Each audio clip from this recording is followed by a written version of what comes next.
बोईसर।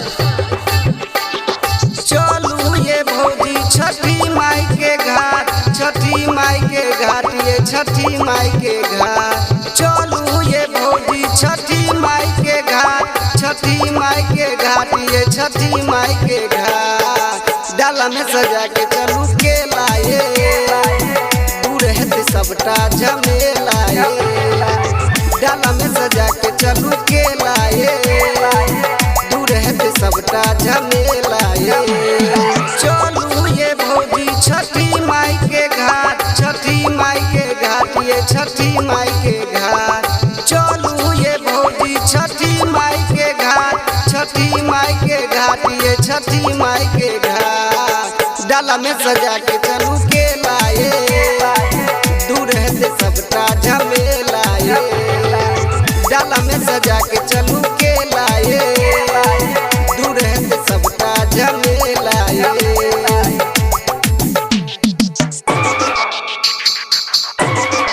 प्रेम से बोलिए छठी मैया की जय। DJ Umesh, DJ Umesh.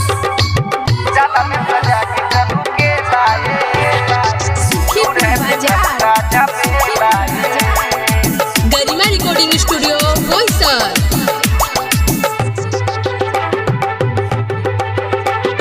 माई का कृपा है तीन देथिन ललनमा, देथिन हमरो पर ध्यान ये। माई का कृपा है तीन देथिन ललनमा, देथिन हमरो पर ध्यान ये। भोरे भोरे जलो में ठारे, छठी मैया सुनथिन पुकारे। करै छै मैया सबके उधार, सबके उधार, ये सबके उधार। डाला में सजा के चलू के लाए, दूर है सबटा झमेला। डाला में सजा के चलू के लाए, दूर है सबटा झमेला। डाला में सजा के चलू के लाए, दूर है सबटा झमेला।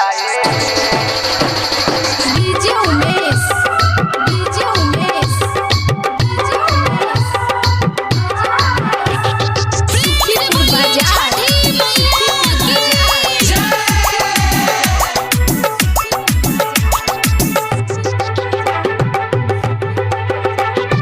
राइटर मनीष सने चलू ये भौजी, भेलै अरग के ई बेरिये।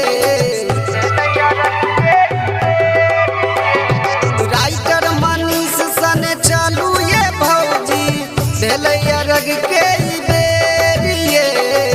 गायक उमेश सजवने छै घाटिए, परका सूरज के चलू ये साथिए। करबै अरजिया सुनथिन पुकार, सुनथिन पुकार, ये सुनथिन पुकार। डाला में सजा के चलू के लाए, दूर है सबटा झमेला। डाला में सजा के चलू के लाए, दूर है सबटा झमेला। जल्दी चलू ये भौजिया रख बेर बिता देबै की। गरिमा रिकॉर्डिंग स्टूडियो बोईसर।